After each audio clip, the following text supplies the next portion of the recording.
beautiful courtyard. As you can see, it's very peaceful, very green, and very sweet. But I did not have the luxury of having this nice peaceful courtyard because when I used to work here, it used to be a cattle ranch. And we used to have about 15,000 head of cows here on this rancho. So there was no bushes, no grass, no frogs spitting out the water there, but instead all dirt. A lot of dirt, flies, fleas, roasted chickens, cows, donkeys, pretty much anything you can imagine would have been in this courtyard that we have here.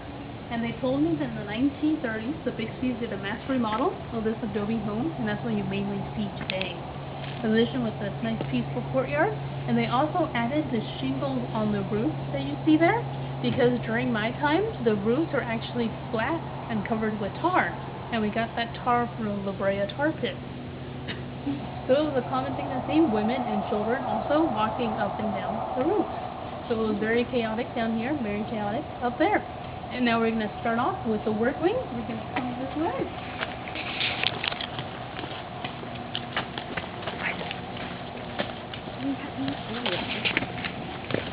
When you do enter the roof, please be careful of your head and of your step there.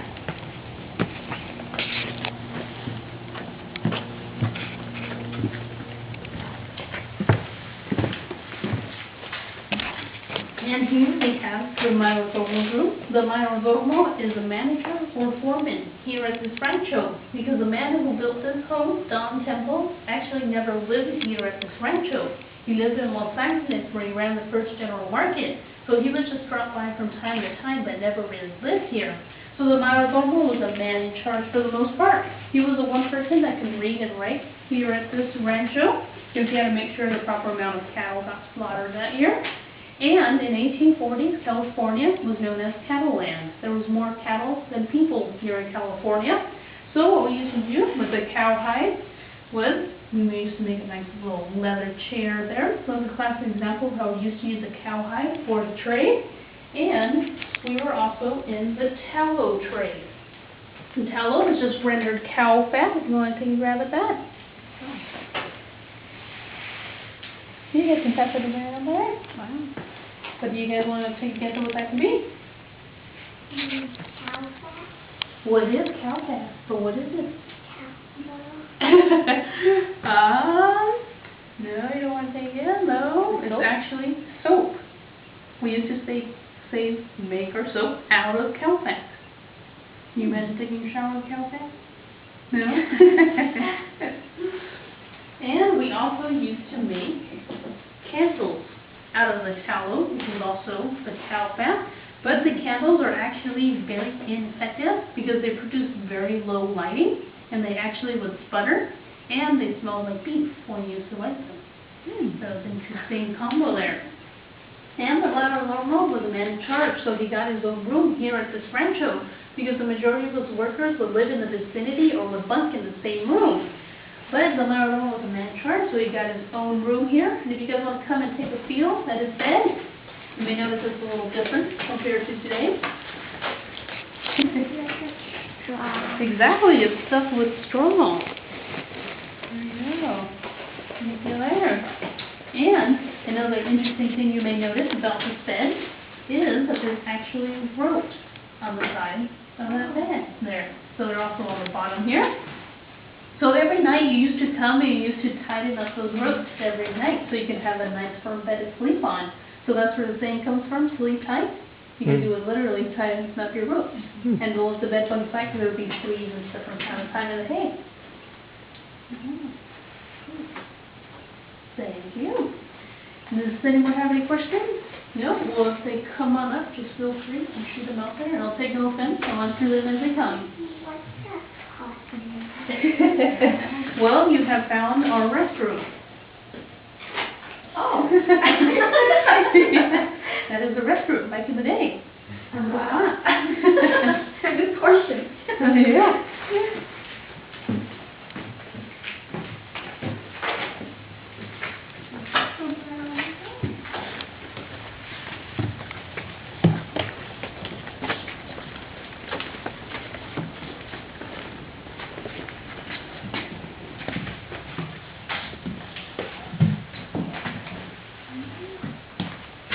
And here we have the laundry laundry room. But this room did not exist during my time, of course, because my laundry was going down to the river using the tallow soap and rocks, and that was about it. But they told me that once the Bixby moved in, they had two Chinese men by the name of Ying and Feng that would do their laundry. So this is a classic 1860s Chinese laundry room. Here I have here.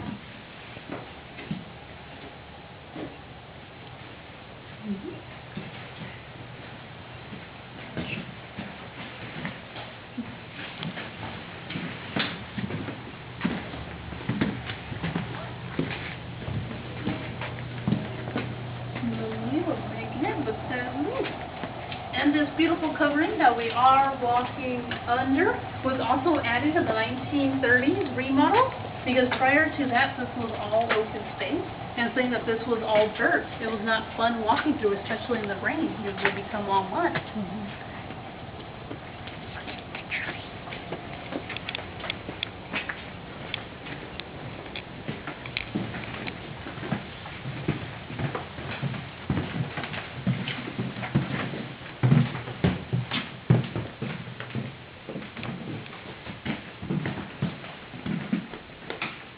And here we have the storage room, because when we first opened this rancho, we were in the middle of nowhere. The nearest pueblo was Pueblo de Los Cerritos, and that was about 14 miles away. And that would actually take about 4 hours on an ox cart just to get there. So we didn't have the luxury of going up and down to Los Cerritos if we did need anything. So we had to be pretty self-sufficient here. So that's why we always had some extra chairs, and in case we did break it, we would have to fix it ourselves. And saying there was no such thing as a hotel in the area. Passersby going up and down California were actually see a rancho and were more than welcome to spend as many nights or as for as much food for their journeys. So that's why we always had some extra mattresses, and we always had to cook a little bit extra, just in case that we did have some dropper-bys. And this is a classic cleaning tool back in the day. You want to take a grab at that? You guys want to guess what this could be? Yes, exactly. It's called a rug beater that we have there. And what you used to do, you used to hang up your rugs and you used to hang up your mattresses, and you used to beat the dirt out just like that. And that was our modern day vacuum. And we have there. And saying that was the only way that you can clean back in the day, rugs in the home were actually seen as unhygienic and were very unpopular. And we have there. You guys can whack it if you want it. There you go. You guys are helping me out for my day. Thank you. There we go. And in 1852 to 1864, California actually suffered a severe drought. And saying that we were in the cattle industry, our cattle suffered severely. And by then, Don Temple was about 70, so he decided that he would sell the rancho to put more money into it. And that's when, in 1866, the Flint and Bixby Company came in, and as you can see, they were in the wool industry. So this ranch began as a cattle ranch, and then it became a sheep ranch with Bixby's. And they told me the Bixby's originally came here to California in search of gold, but then they soon realized it was a not good enterprise venture. So they went back to the East Coast, bought themselves a flock of sheep, and walked it all the way here, landing in 1866.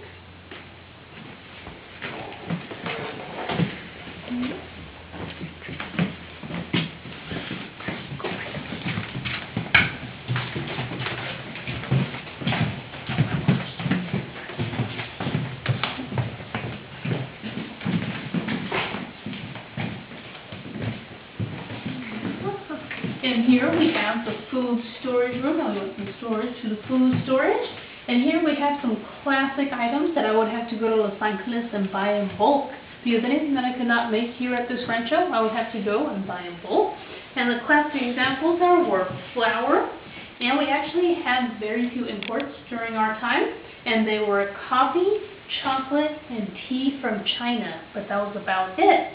The sugar was too expensive to import, so we had no sugar in the time. So the coffee and the chocolate were a tad more bitter than what you're used to today.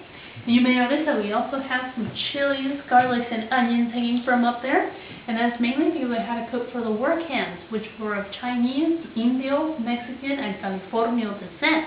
So they prefer their food a little bit more spicy. Well, Don Temple was originally from Reading, Massachusetts, so he prefers his food a little bit more bland compared to the workers. Yeah, there.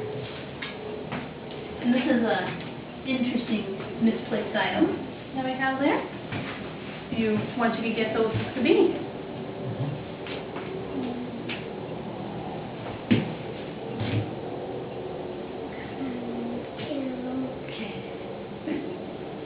Candle holders?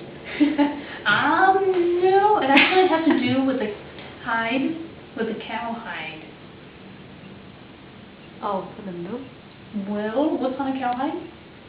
What do cows have? Fur. Exactly. And it's actually called a hog scraper. Oh. And what you do is you actually stretch out your cow hides and say there's fur on those cow hides. You used to go and you used to scrape the fur off with these. Ah. And it was dull, just like you see today, so it was mainly your own human strength that would scrape off the fur from the cow hide. See? A little misplaced strip of food. Wow. And then that's how you would get a nice leather. Wow.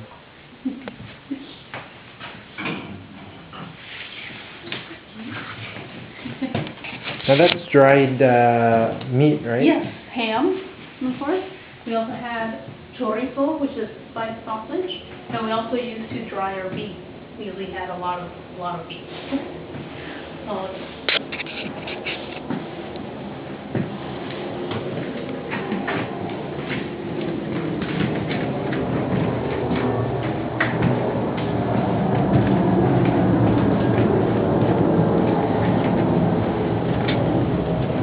And now we're off to the most important room here at this working rancho. And please be careful, there's a little step.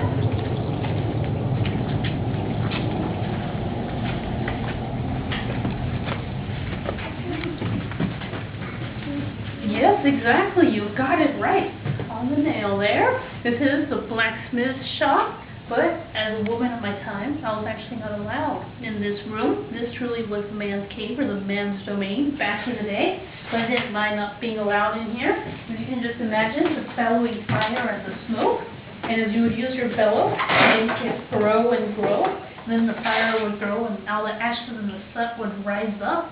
Then you may notice the windows that we have up there. Those windows are actually multi-purpose, and they get the room dark, so the blacksmith could see how hot or how cold the metal was and get it to the perfect temperature. And also, if I were explaining that the ashes and the soot would rise up, the doors would open, just like they are today, so the clean air would come out and push out, funnel out the dirty air. So it would be nice circulation there. And one of the main things we used to make here at this rancho were horseshoe nails. Yeah. You want to pass those around.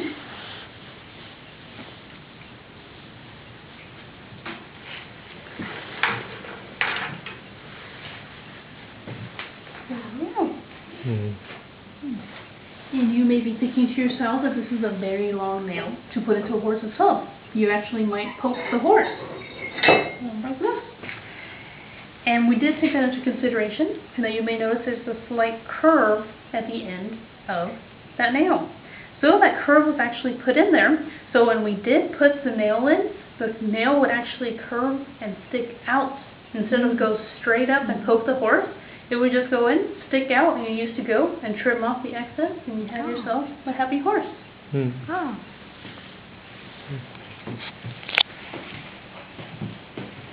Yeah. And we actually used to change a horseshoe about every 6 to 8 weeks. And it wasn't because the horseshoe was run down. It was more because the horse's hoof has grown this much in about 6 to 8 weeks. So it's just like a fingernail. You go, we trim it off, give it a nice file down, and put the used horseshoe on the horse. Now, why does the horse need a horseshoe? Well, it depends on if they were running on gravel or rocks, it would actually hurt the nail. Oh. It's like you walking without shoes. Oh, okay. So it just gives them that little extra protection Okay. on the gravel and sand and all that they go over. Gotcha.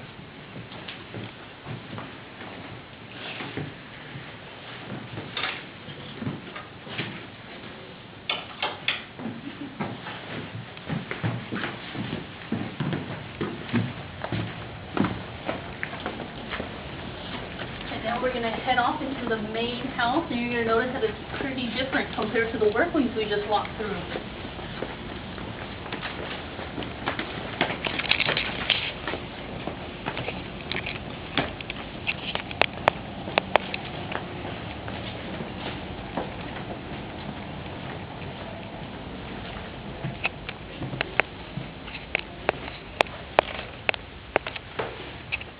John Temple, is he the one that they named Temple University after, or is that different?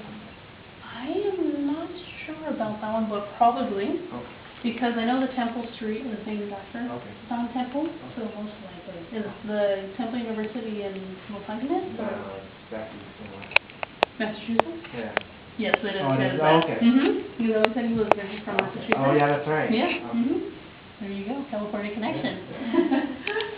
But here we have this beautiful library that you can see here. But this library was not here during my time because there was actually not this many books in the whole state of California when I used to live here. So we're lucky to have a library just like this one today. And this was also added in the 1930s, and it is all true to the 1930s that we have there. But during my time, it was actually 2 rooms, and that there was a wall, just in this little area right here. And this area, this is an extra storage room that we have there. And this area that we're all standing in is what we suspect used to be Don Temple's office when he used to come down and visit. So now it's a lot more people. You can see there.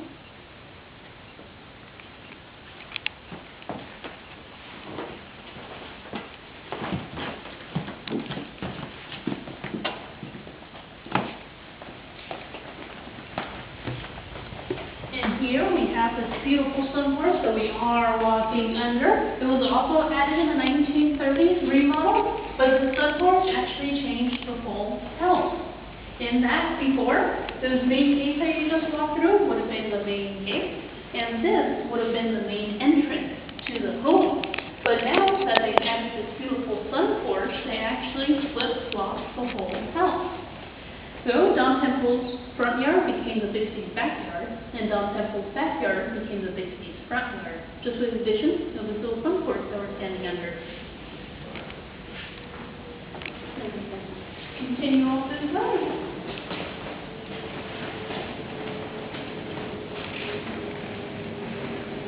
When was this sunforest built? 1930. Right after the Great Depression.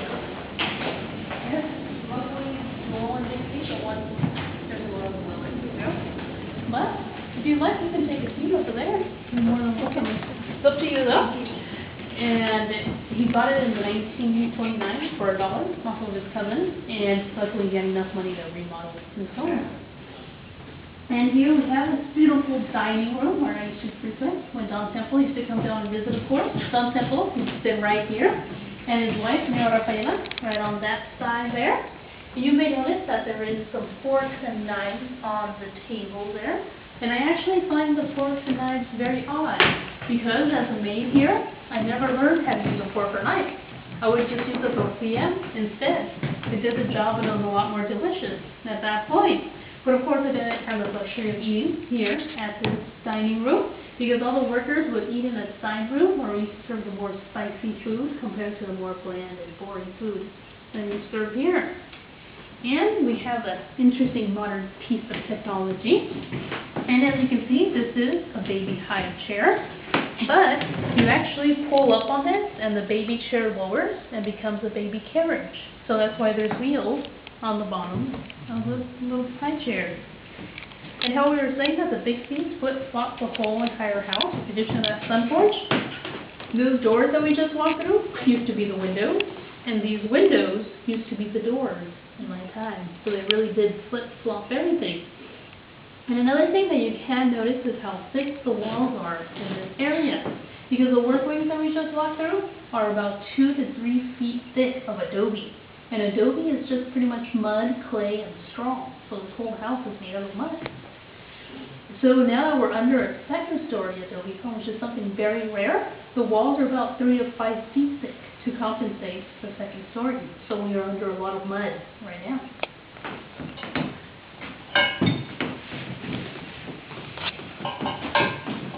And now we're going to head on out to the parlor room. We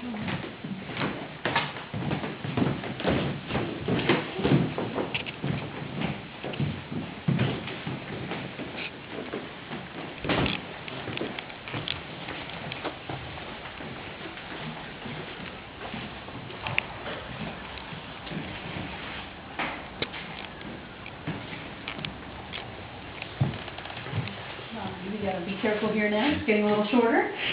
And here we have the parlor room. If you're looking at the stereoscope there. And what you actually do is you look into it and you slowly move it back and forth until the image focuses, and it actually causes a 3D image of the picture. You see there? So everyone has a different focus point, so you just have to play with it a little until it becomes clear. And then that's a picture that was taken of the rancho in the 1860s, they told me. And you can see the women standing on the roof and how there's no grass, no bushes, it's just dirt and a tree for the most part. And one of the main things that we used to play here in the parlor, of course, were cards. But do you notice anything different about those cards? Do you know why? They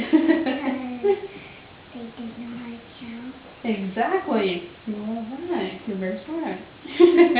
Because when we first opened this rancho, the nearest school was in the capital city of Mexico. So the majority of us did not know how to read or write or had even seen a number before in our lives. So I put numbers on there if we didn't know what they meant.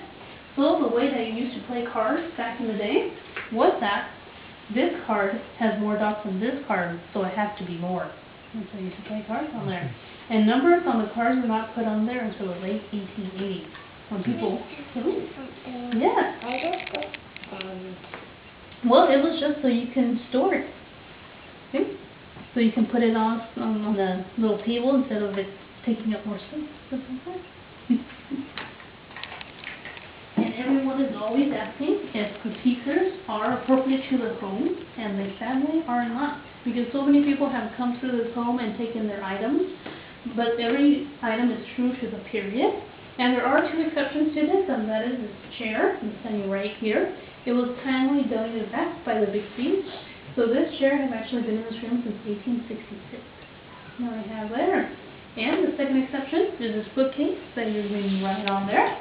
And they told me that a man by the name of Welwyn Bixby in the 1880s built it in the blacksmith shop that we just walked out of. So you can see even the Bixby's near the blacksmith shop.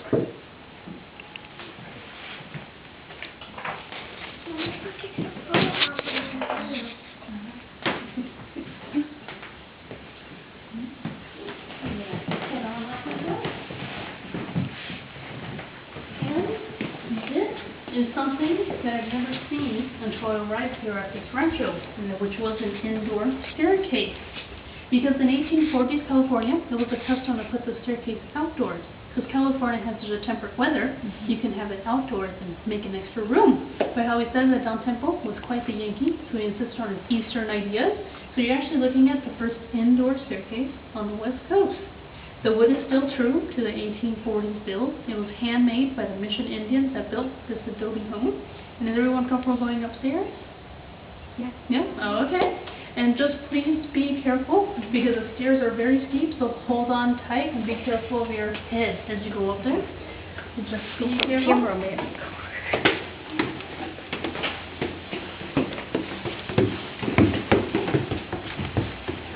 Oh, okay.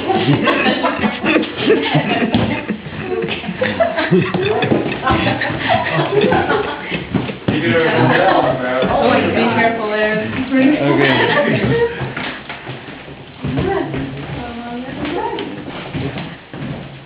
Be careful about hitting this one, too. Careful there. And now we've entered the bedrooms. So they told me that the Bixby's have taken over this whole second story. So this is a classic little Victorian boys' room. And they told me that Harry Bixby, we do have a portrait of him right there, grew up in this room. And we have all different types of toys, like the bird's nest, sticks, stones, shells, cones, rocks, anything at that point would have been your toys back in the day. But you may notice we do have a couple of tin toys right up there. And they told me that the toys are not mass produced and would only come around Christmas time. So only the wealthiest of the wealthiest old children got toys. It looks like the Bixby's are doing pretty good right now. But, as you can see, this is as exciting as the toys would get back in the day. So you would entertain yourself for a couple of hours with this little toy there. Wow.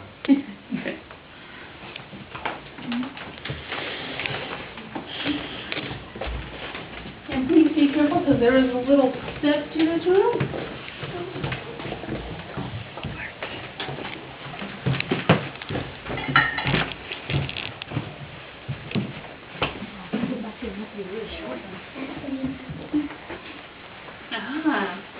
Tell you right down a little bit. Well, it's got quite the story to it. But here is Jotham and Margaret Bixby's room, which is the master bedroom. And as you can see, their clothes is a tad different compared to mine. But one thing that I do remember is this. You want to take a guess at what this could be? Stairs or a step? No. There was no running water or electricity. Really? There you go. You got it. It was the toilet. Wow. Now I have it there. And everyone always asks me, what did I do with the feces in the morning? And I just used to throw it out the window. So that's where the tradition began, that the man walks on the left side of the lady, because in Los Angeles there was many two-story homes. So it was a common thing to see people from the second story throwing feces out the window. So the man would walk on the left side, so just in case someone did decide to throw feces out the window, the man would get it over the woman in her beautiful dress. Oh, wow. But these Victorians were very odd because they actually used to brush their hair and then they used to save it in these little jars, just like you see there. And you actually used to use that hair for stuffing. To stuff tin cushions, stuffed pillows, stuffed doll faces, anything that needs stuffing, you could use your own human hair for. And how you were asking about that piece there, do you know what it is?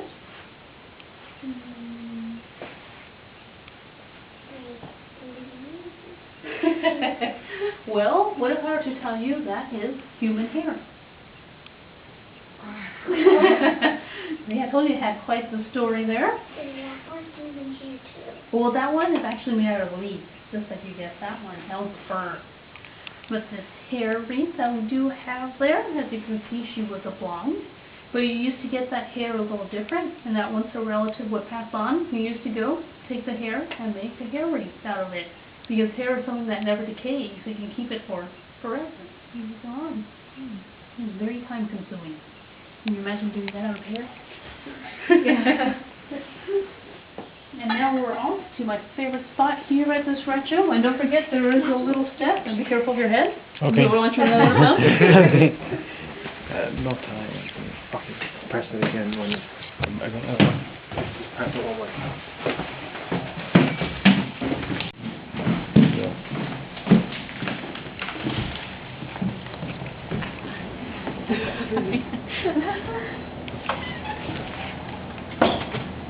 So here we have the backyard, or the front yard, however you want to see it there.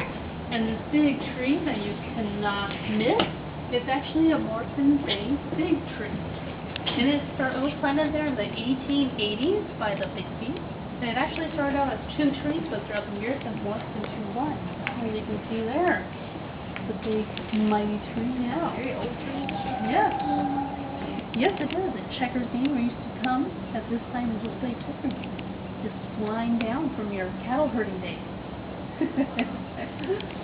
But we do have a tree that is older than this Morton Bay, and that is this tall tree that's sitting right in front of us, right where the curved path is, and that is an Italian cypress.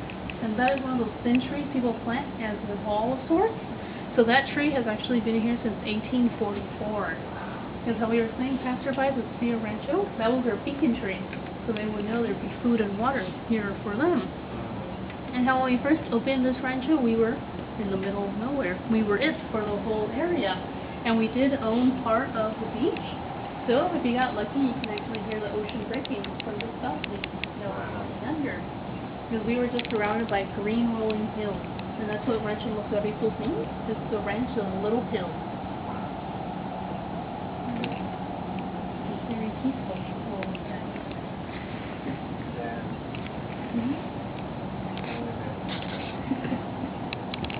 All of this being your land. And the Rancho Los Cerritos land would become Long Beach, Lakewood, Signal Hill, Paramount, Southgate. Would have been all under the Rancho Los Cerritos land. So you would have started the beach all the way to Paramount. Would have been your backyard.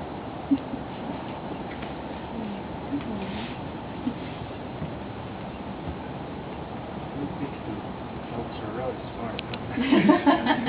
Yeah. Well, they're very lucky. Yeah. You gotta say that. Yeah. They bought a nice ranch over there. And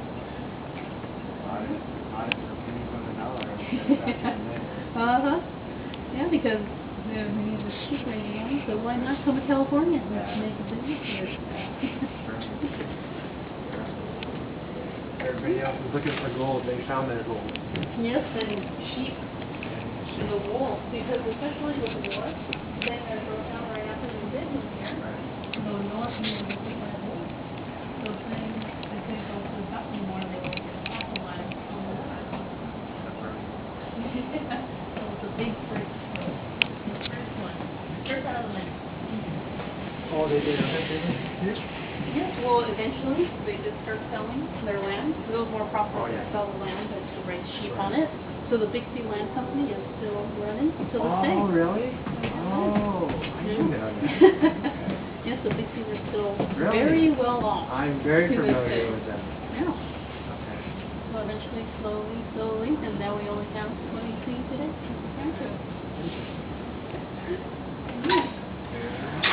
As we do go down, please hold on tight and be careful of your head.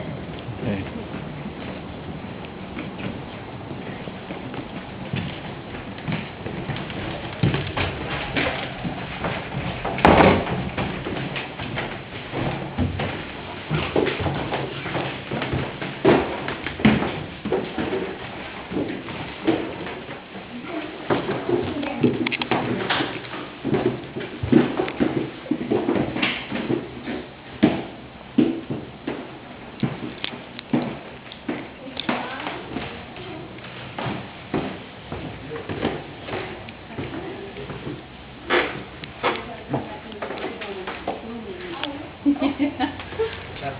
Yeah, I think it's done. Well, we have a little bit more to talk about. I haven't bored enough. Oh, okay. Here we have an interesting piece of adobe that the Bixies have not whitewashed over because they actually marked their height throughout the years. Oh. So the little boy's room, Harry Bixby in 1878, he was this tall that we have there. And his sister, Sarah Bixby, the one with the doll in the parlor, she was this tall around that time. So we all have them from ranging different sizes and ages and time periods. As you see, Sarah Bixby grew a little bit more after that. And Joseph Bixby, the man's room who we visited, used to be that tall. And Llewellyn Bixby, the man who built the bookcase. So we were all ranging sizes. And in the 1920s, they told me they rented this home out. And at one point, it was pretty much deserted. So people were kind enough to use it as ammo practice that we have there. So those are assembled. Wow. And the last one being in 1954, because in 1955, the Bixies decided to sell the rancho, and then it became a museum. And in 1970, the historical landmark. So no more shooting at the adobe. Yeah, big man. Very cool. And we're going to start walking off this way. And these bricks that we are walking over are true to the 1840s build. Don Temple was very wealthy, and he spared no expense building this adobe home. So he actually bought these on the East Coast, shipped them around the Horn, and here they are, 186 years later.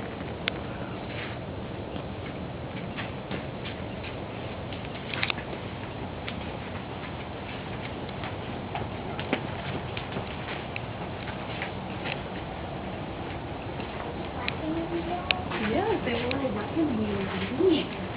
Don Temple was actually the first person to bring a four-wheel carriage to a country. He was the first person with a wagon.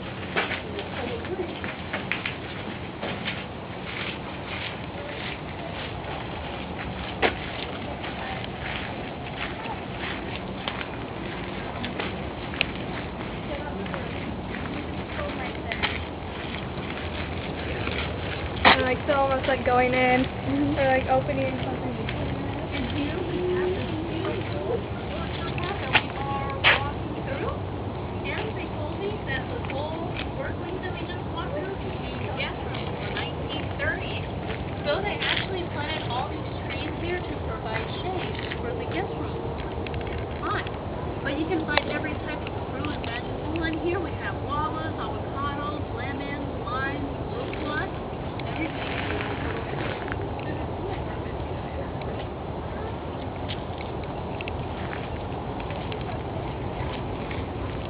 Who maintains the trees nowadays? Who picks all the fruit and maintains the trees? What? We do make some jam and jelly out of the fruit, but for the most part it's for that's what they like here. I don't look camera.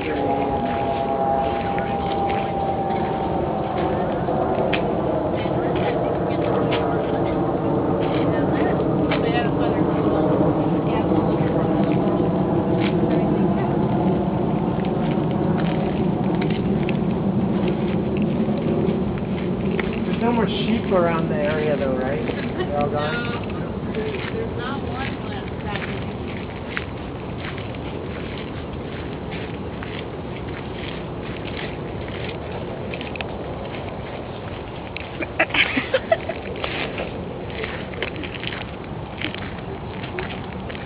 So this was the front of the house right here. Yeah, so it would have just been all dirt in this area, and just wagons and horses and a lot of cows, a lot of not smelling very nicely area. Yeah, but this is where our tour concludes. Thank you so much. Thank It was a pleasure giving you a tour. I hope you learned a little bit about Hong Kong history.